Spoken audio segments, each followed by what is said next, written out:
Bom, nós vamos apresentar o controle orçamentário de uma empresa do comércio atacadista que utiliza como base o orçamento flexível. Na segunda planilha do orçamento nós temos o planejamento de vendas. Nessa tela nós apresentamos destacados em amarelo os meses de fevereiro, março, abril e maio, que são os meses pelos quais nós já passamos nesse ano. Os meses de junho a dezembro que ainda virão, nós deixamos sem nenhuma marcação, porque eles ainda se referem ao orçamento projetado lá no início do ano.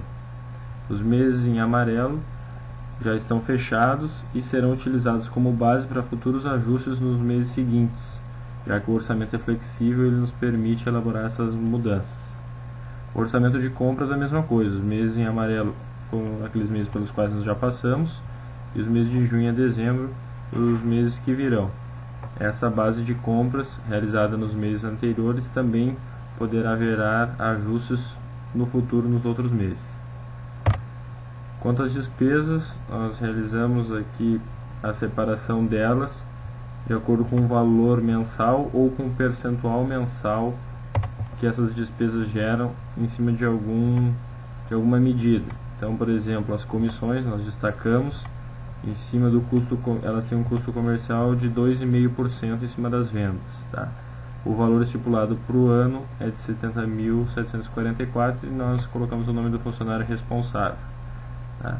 Todas as despesas com embalagens, seguro de mercadoria estão aqui discriminadas de acordo ou com o percentual ou com o valor fixo mensal e o respectivo valor anual.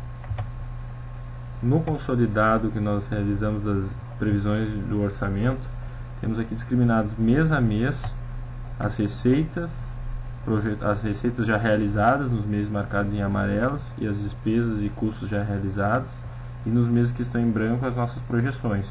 Como já falei anteriormente, os meses em amarelo são aqueles que nós já fechamos e que serão utilizados como base para fazer futuras mudanças nos meses que estão em branco.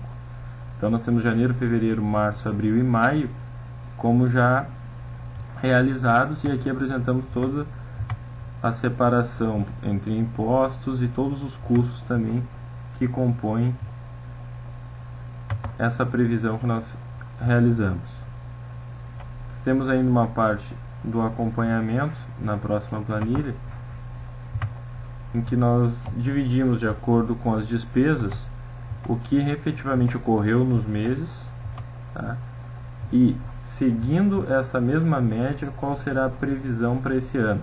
Então, para o orçamento de despesas de pessoal, por exemplo, nós tínhamos para esse ano um orçamento de 243.072 e, seguindo a média já realizada nos primeiros 5 meses do ano, nós fecharíamos o ano com uma despesa total de 267 mil. Então, ultrapassaríamos em cerca de 10% o que foi estipulado. Por isso, nós já assinalamos automaticamente em vermelho, na coluna tolerância, esses valores. Outro exemplo aqui de uma que se enquadrou dentro do nosso orçamento, o aluguel. O aluguel tem um orçamento de 24 mil e a previsão até o fim do ano de 24 mil. Essa é meio óbvia porque o contrato vai seguir o mesmo valor o ano inteiro. Então, de acordo com as cores, nós podemos seguir se estamos cumprindo ou não o orçamento de acordo com a previsão. A previsão nada mais é do que a projeção se seguirmos no mesmo ritmo dos primeiros 5 meses até o fim do ano. Pois o Rodrigo vai seguir explicando sobre a previsão dos recebimentos mês a mês, de acordo com o prazo de vendas, sobre o fluxo de caixa e algumas alterações. Dando continuação ao nosso orçamento de despesas, a gente tem que parar e pensar como é que a gente vai pagar essas despesas. Então, a gente tem que fazer uma previsão dos recebimentos que a empresa teria nos próximos meses ou nos próximos anos, para ver se a gente teria que fazer algum tipo de ajuste, cortar ou poder liberar mais algum tipo de orçamento para alguma área, para algum responsável. Então, na planilha de previsão de recebimento, a gente pegou os últimos 3 anos da empresa e distribuiu aquilo que seria o prazo médio ou um prazo que a gente julgue que será realizado nos próximos meses, e junto com a meta de venda a gente consegue traçar quanto que a gente receberia em dinheiro bruto nos próximos meses. Levando isso para nossa planilha de fluxo de caixa, para comparar o que a gente vai receber com o que a gente tem a pagar, a gente consegue ver que na primeira linha a gente tem o recebimento que teria nos próximos meses, as que seguem logo abaixo a gente teria o nosso orçamento de compras, nosso crédito de CMS utilizado, que é uma peculiaridade da nossa empresa por ser um comércio. A gente consegue utilizar crédito de CMS para questão de importação, mas isso é um caso à parte.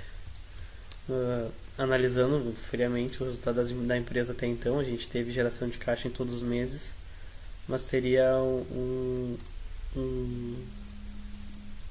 saldo de caixa inicial negativo em setembro, novembro e dezembro, que ali sim necessitaria de empréstimo. Na nossa questão aqui das comissões de venda, a gente olharia aonde ela entraria naquela linha do custo comercial que está assinalado ali, e que teria os valores realizados até maio e as previsões dos próximos até o final do ano. Como a gente viu anteriormente, o orçamento de comissões de venda estava estourado, e pelo que a gente vê aqui, a gente vai ter um caixa negativo, então a gente necessitaria obrigatoriamente uma revisão das nossas vendas, dos nossos recebimentos, ou um corte de orçamento em algum lugar. Passando para a plano de alterações, ficaria bem evidente que em maio a gente tem uma alteração no orçamento de venda, a gente teria que fazer, e estaria pendente ainda na nossa despesa que a gente está acompanhando uma revisão nas comissões para que se adequasse à realidade, senão a empresa vai ter um caixa negativo em alguns meses. Bom, seria isso, uma despesa que a gente teria orçada, acompanhando, e quais atitudes a gente tomaria para poder se adequar a essa nova realidade depois de ter analisado se o orçamento estava ou não no previsto. E a nossa decisão nessa vez foi alterar o nosso orçamento de venda, aumentar nossas vendas e aumentar um pouco, não tanto, as nossas comissões de vendas para que no final tivesse um fluxo de caixa positivo em todos os meses e não precisar de mais empréstimos do que já estava previsto.